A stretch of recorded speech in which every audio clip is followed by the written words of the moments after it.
Something strange happened in Hudson and Rex Season 8. Episode 5, Fortitude Newfoundland. It wasn't just another mystery in the streets of St. John's. There was something different this time, a quiet tension that felt more real. Almost as if the story wasn't just fiction. The episode left viewers asking one haunting question. Was this case inspired by something that truly happened in Newfoundland's past? The episode opens with the sound of the ocean, cold, steady, and endless. St. John's looks peaceful, wrapped in the soft gray of early morning fog. But this calm doesn't last long. Beneath the quiet, something heavy is brewing. Detective Charlie Hudson seems more serious than usual, his eyes tracing the coastline as if searching for something lost. Rex walks beside him, alert and uneasy, sensing trouble before it begins. As the story begins to unfold, a call comes through to the station. A body has been found near an old fishing port outside the city. It's a place locals avoid, not because of danger, but because of what it represents: memories of struggle, loss, and the kind of isolation that seeps into the soul. Hudson and Rex head out, the car moving through narrow roads lined with wind-worn houses and the remains of lives once built on the sea. There's beauty there, but also loneliness. The kind that tells you this isn't just another case. It's a story tied to the land itself. When Hudson reaches the scene, he doesn't rush. He stands still, listening to the waves hitting the rocks, studying every detail before stepping closer. The victim is a man in his late 50s, dressed simply, like someone who belonged here. No signs of a struggle, no sign of robbery, just silence. The only witness is the sea. The locals gather at a distance, whispering, their faces showing more sadness than fear. They seem to know something, but no one speaks. That silence feels louder than any scream. Rex moves closer to the body, sniffing carefully, then looks up at Hudson. There's something off. The dog senses it first. Hudson kneels, examining a strange symbol carved faintly into the dock beside the body. It looks handmade, almost like an old fishing mark, but deeper, deliberate. He takes a photo, his brow furrowed. This isn't random.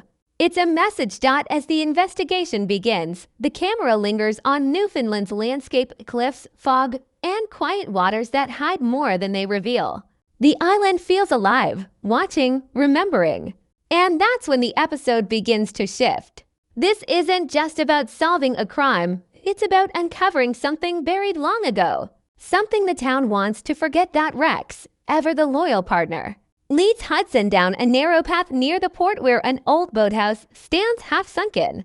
Inside, they find faded photographs and letters tucked behind wooden beams. They tell pieces of a story, a local fishermen's group that vanished years ago after a mysterious storm. Some say it was an accident. Others whisper it was something darker. Hudson looks at one of the photos. The man from the dock is in it, smiling, younger, surrounded by other fishermen. The caption on the back says one word: Fortitude. That word becomes the center of everything, not just the episode's title, but the truth that binds it together. And as the first section closes, Hudson looks out at the ocean again, realizing this case isn't about murder alone. It's about memory, loyalty, and how even the strongest communities hide cracks beneath their strength. The sea may have taken their past, but it hasn't washed away their secrets. By the time the investigation moves into its second day, the mist over St. John's has grown thicker. The air feels heavier, as if the island itself is holding its breath. Detective Hudson can't shake the feeling that this case isn't just about one man's death. Every path he takes leads back to that word, fortitude. It appears in old fishing records, carved into dock walls, and whispered by the few locals willing to speak. But when he asks what it means, the answers all change. Some call it a ship, others a group, and a few pretend they've never heard the name at all. Hudson sits in the station, going through files, notes, and faded photographs. Every document tells a piece of a story that doesn't quite fit together. The Fortitude was once the pride of Newfoundland, a fishing vessel that vanished without a trace nearly 20 years ago during a brutal winter storm. 5 men were aboard, and none were ever found. The case was closed quietly, marked as a tragic accident. But now, one of those missing men has turned up dead, aged, alive until recently. That's impossible. Or at least it should be. Rex paces near the desk, restless. He nudges a piece of paper that's fallen to the floor, a weather report from the night the Fortitude disappeared. Hudson picks it up, scanning the data. The storm that night wasn't natural. It came out of nowhere, like a wall of wind and water that swallowed the coast. Locals still talk about it like a curse. He circles a name written in the report's margin. Carter D. The same name signed on one of the letters found in the old boathouse. Hudson decides to visit the only person left who might remember, May Carter, the daughter of the Fortitude's captain. She runs a small diner near the harbor, serving fishermen and travelers who pass through. When Hudson enters, the bell above the door rings softly. May looks up, her eyes tired but sharp. She recognizes his face, not as a detective, but as someone about to reopen wounds that never healed. At first, she refuses to talk.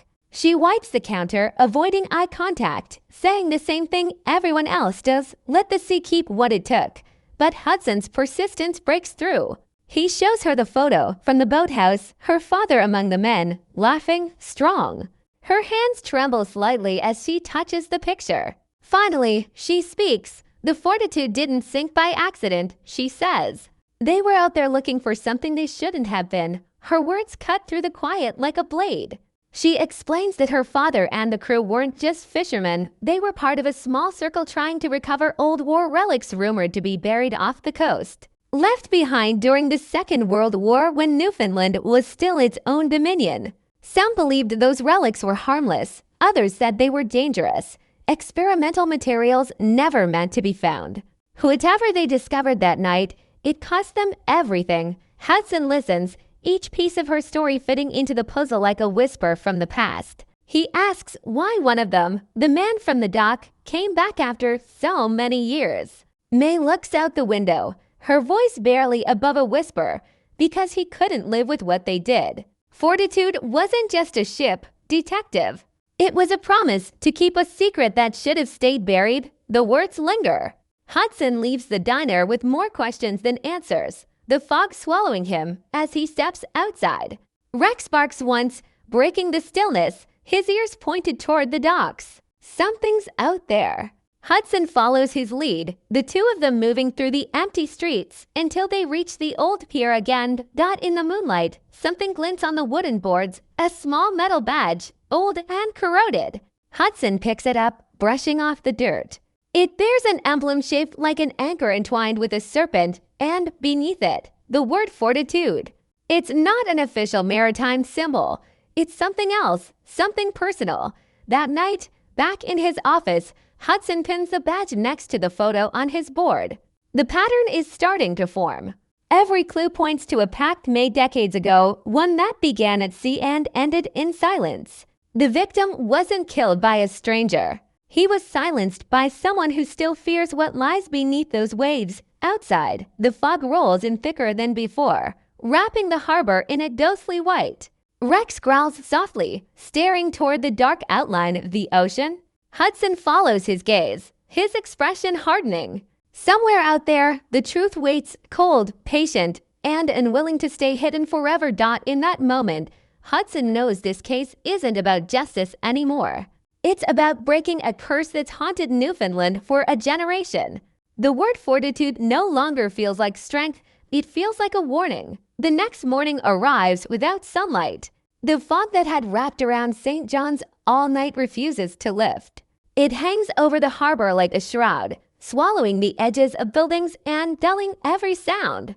Detective Hudson steps out of his car, the chill biting through his jacket. Rex trots beside him, ears pricked, nose twitching at the damp air.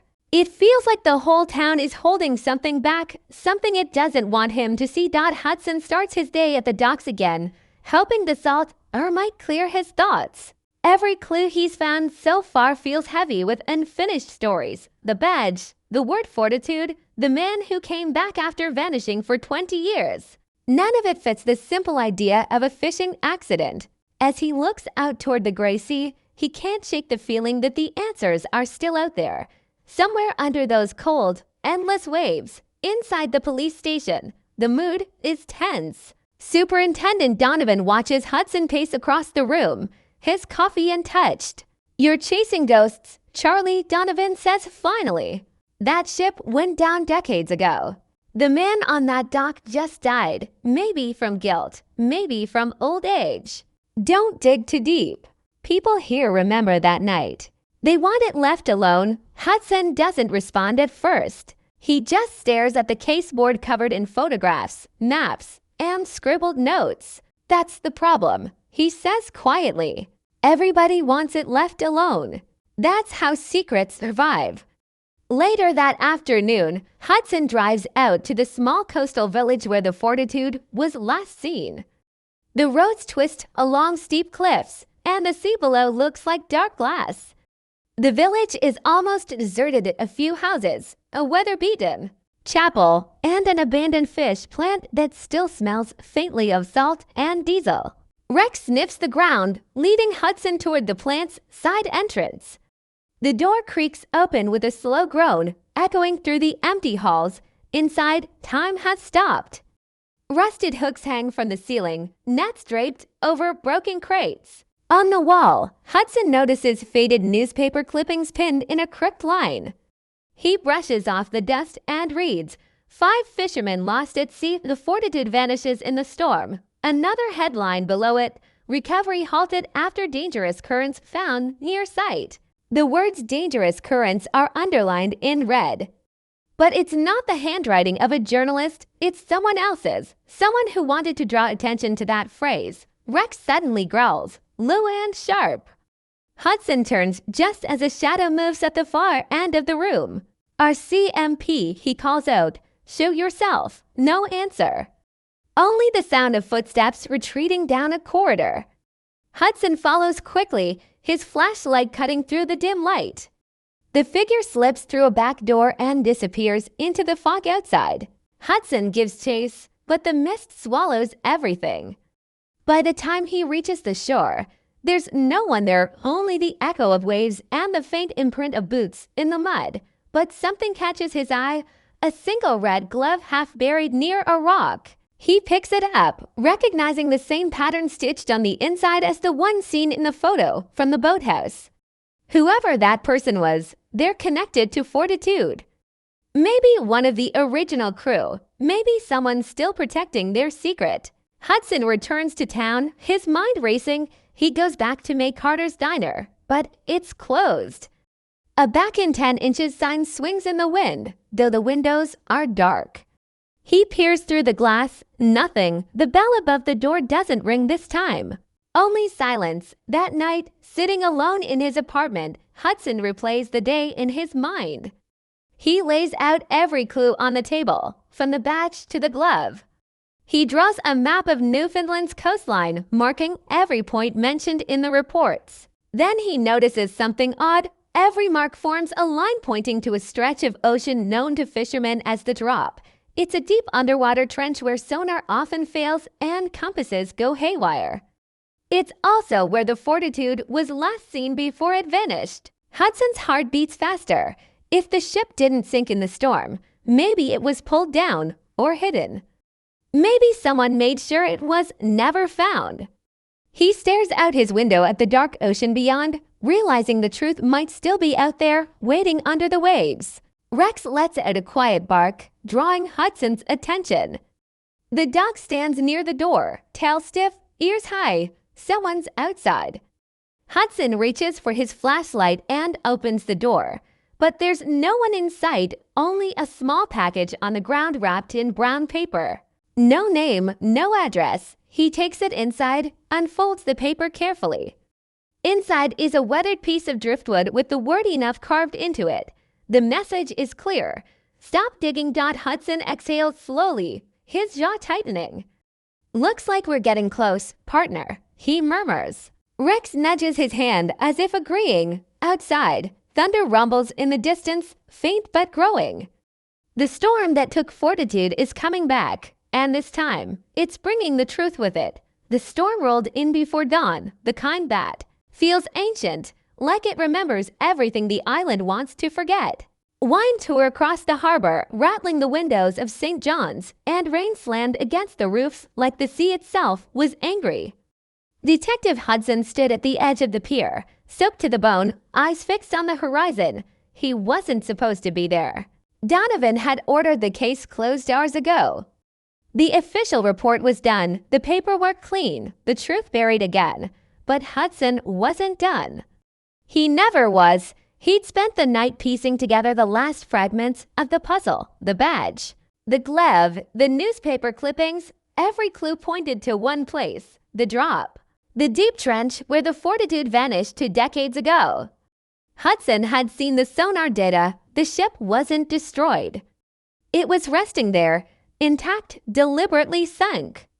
And someone had been diving down there in secret.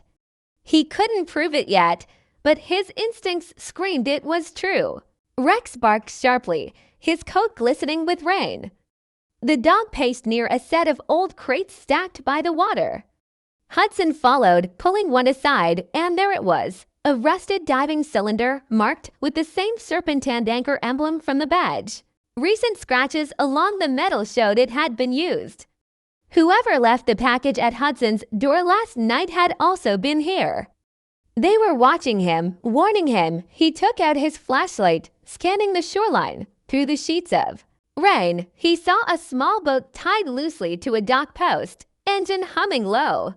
It was too small for the waves, yet someone was in it, a shadow hunched over the wheel, face hidden beneath a hood. Hudson's gut clenched. Without hesitation, he climbed aboard, Rex jumping in after him. The figure didn't move, didn't run. Hudson approached carefully, one hand resting near his holster. When the stranger finally looked up, Hudson froze. It was May Carter. Her face was pale, eyes red from crying, but her voice was steady. "I told you to stop, Detective," she said over the roar of the wind. "You don't know what you're about to bring up." Hudson's voice was calm but firm. "You knew your father's ship didn't sink by accident. You knew he was alive." May looked out to the dark water, her jaw trembling. "Alive isn't the same as living," she whispered. "He came back years ago, but the man who returned wasn't my father. The sea took something from him. He told me they found something down there, something that wasn't supposed to exist. They swore to never speak of it again." But when he started talking, the others made sure he stopped. The truth hit Hudson like a punch. The crew had silenced one of their own. And now, one by one, they were being silenced in return. May reached into her coat and pulled out a waterproof case, handing it to Hudson. Inside were photos, old, grainy shots of the Fortitude underwater, perfectly preserved. The ship wasn't torn apart. It had been anchored deliberately to the ocean floor. And around it were strange metal containers, stamped with military insignias that didn't belong to Canada. Experimental devices, war remnants. They found these, May said. They thought they could sell them.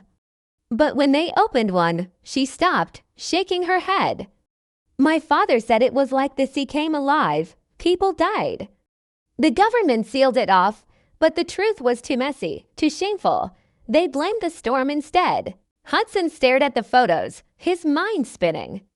This wasn't just a crime, it was a cover-up that spanned decades. The death on the dock wasn't random. It was the last echo of a promise that had drowned long ago. The storm worsened, waves crashing higher against the pier. May started the engine, shouting over the thunder, "I'm going back out there. I'm going to end it before anyone else gets hurt." Hudson grabbed her arm. "You'll never make it in this weather." She leapt at him, tears mixing with rain. "Then let the sea take me to. It's been waiting long enough." Before he could stop her, she pushed away from the dock, the boat lurching into the open water. Hudson yelled after her, but his voice was swallowed by the wind. Rex barked frantically, watching the small boat vanish into the fog. Hours later, when the storm finally eased, the Coast Guard found the boat empty, drifting near the drop. No sign of May, no sign of her father's remains.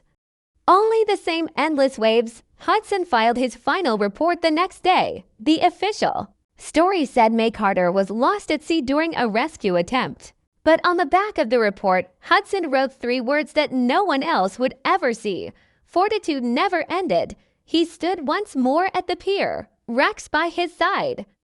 The ocean looked calm again, as if nothing had ever happened. The town would move on.